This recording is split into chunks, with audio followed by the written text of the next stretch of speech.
Big boss ಗೆಲುವಿನ ಬಳಿಕ ಗಿಲ್ಲಿ ನಟ ಅವರಿಗೆ ಸಾಕಷ್ಟು ಅಭಿಮಾನಿಗಳು ಹುಟ್ಟಿಕೊಂಡಿದ್ದಾರೆ ಹಾಗೂ ಗಿಲ್ಲಿ ಅವರ ಕ್ರೇಜ್ ತುಂಬಾ ಹೆಚ್ಚಾಗಿದೆ.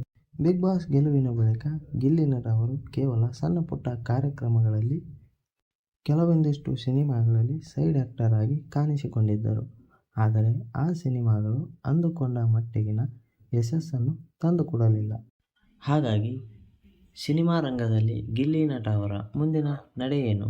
ಬಿಗ್ ಬಾಸ್ ವಿನ್ನರ್ ಆದರೂ ಸಹ ಅಷ್ಟು ಮಟ್ಟಿಗಿನ ಕ್ರೇಜ್ ಇದ್ದರೂ ಸಹ ಯಾವುದೇ ಒಂದು ಸಿನಿಮಾ ಅವರು ಇಲ್ಲಿಯವರೆಗೂ ಮಾಡಿಲ್ಲ. ಆದರೆ ಈಗ ಸೋಷಿಯಲ್ ಮೀಡಿಯಾದಿಂದ ದೂರವಿರುವ ಗಿಲ್ಲಿ ನಟ ಅವರು ಜಿಮ್ನಲ್ಲಿ ಸಖತ್ತಾಗಿ ವರ್ಕೌಟ್ ಮಾಡ್ತಿದ್ದಾರೆ. ಇದನ್ನು ನೋಡಿದರೆ ಗಿಲ್ಲಿ ನಟ ಅವರು ಯಾವುದಾದರೂ ಸಿನಿಮಾದಲ್ಲಿ ಮೇನ್ ಆ್ಯಕ್ಟರ್ ಆಗಿ ನಟಿಸಲು ಒಪ್ಪಿಕೊಂಡಿದ್ದಾರಾ? ಹೌದು, ಗಿಲ್ಲಿ ನಟ ಅವರು ನಾಯಕನಾಗಿ ಚಿತ್ರರಂಗಕ್ಕೆ ಬರಲು ತಯಾರಿ ನಡೆಸುತ್ತಿದ್ದಾರೆ. ಹಾಗಾದರೆ ಬನ್ನಿ, ಆ ಸಿನಿಮಾ ಯಾವುದು ಎಂದು ಈ ವಿಡಿಯೋದಲ್ಲಿ ತಿಳಿದುಕೊಳ್ಳೋಣ. ಬಿಗ್ ಬಾಸ್ ಮನೆಯ ಪ್ರವೇಶಕ್ಕೂ ಮುನ್ನ ಗಿಲ್ಲಿ ನಟ ಸಾಕಷ್ಟು ಸಿನಿಮಾಗಳಲ್ಲಿ ಸೈಡ್ ಆ್ಯಕ್ಟರ್ ಆಗಿ ಕಾಣಿಸಿಕೊಂಡಿದ್ದರು. ಆದರೆ ಬಿಗ್ ಬಾಸ್ ಗೆಲುವಿನ ಕ್ರೇಜ್ ಹೊಂದಿರುವ ಗಿಲ್ಲಿ ನಟ ಅವರಿಗೆ ಈ ಸಿನಿಮಾದ ಪಾತ್ರಗಳಿಂದ ಯಾವುದೇ ಯಶಸ್ಸು ಸಿಗಲಿಲ್ಲ. ಇಲ್ಲಿಗೆ ಗಿಲ್ಲಿ ನಟ ಅವರ ಕರಿಯರ್ ಮುಗಿಯಿತು ಎಂದು ಕೆಲವೊಂದಿಷ್ಟು ಜನ ಹೇಳುತ್ತಿದ್ದರು. ಆದರೆ ಈಗ ಗಿಲ್ಲಿ ನಟ ಅವರು ಚಿತ್ರರಂಗಕ್ಕೆ ನಾಯಕನಾಗಿ ಎಂಟ್ರಿ ಕೊಡಲು ತಯಾರಿ ನಡೆಸಿದ್ದಾರೆ. ಹಾಗಾಗಿ ಜಿಮ್ನಲ್ಲಿ ಭರ್ಜರಿಯಾಗಿ ವರ್ಕೌಟ್ ಮಾಡುತ್ತಿದ್ದಾರೆ.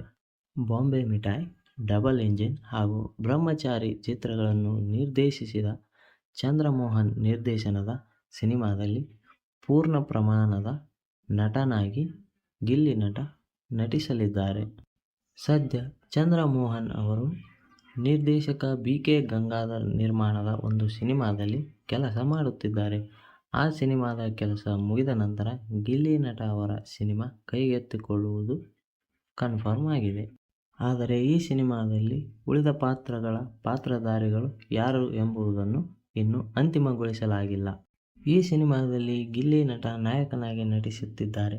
ಹಾಗಾಗಿ ಈ ಸಿನಿಮಾ ಒಂದು ಹಾಸ್ಯಮಯ ಸಿನಿಮಾವಾಗಿರಲಿದೆ. ಇದರಿಂದ ಕನ್ನಡ ಚಿತ್ರರಂಗಕ್ಕೆ ಗಿಲ್ಲಿ ನಟ ಅವರು ನಾಯಕರಾಗಿ ಪಾದಾರ್ಪಣೆ ಮಾಡಲಿದ್ದಾರೆ. ಬಿಗ್ ಬಾಸ್ ಮುಗಿದು ಬಹಳ ದಿನಗಳೇ ಕಳೆದಿವೆ. ಹಾಗಾಗಿ ಸಿನಿಮಾ ಬಿಡುಗಡೆಯಾದ ಮೇಲೆಯೂ ಸಹ ಗಿಲ್ಲಿ ನಟನ ಕ್ರೇಜ್ ಹೀಗೆ ಇರುವುದೇ ಅಥವಾ ಗಿಲ್ಲಿ ನಟರ ಮೇಲಿನ ಕ್ರೇಜ್ ಕಡಿಮೆಯಾಗುವುದೇ ಎಂಬುದನ್ನು ಕಮೆಂಟ್ ಮಾಡಿ. ಈ ಒಂದು ಮಾಹಿತಿ ನಿಮಗೆ ಇಷ್ಟವಾಗಿದ್ದಲ್ಲಿ ಈ ವಿಡಿಯೋಗೆ ಒಂದು ಲೈಕ್ ಮಾಡಿ ಹಾಗೂ ಇದೇ ತೆರನಾದ ಸಿನಿಮಾ ರಂಗದ ಕಂಟೆಂಟ್ಗಳಿಗಾಗಿ ನಮ್ಮ ಚಾನಲನ್ನು ಸಬ್ಸ್ಕ್ರೈಬ್ ಮಾಡಿ. ಧನ್ಯವಾದಗಳು.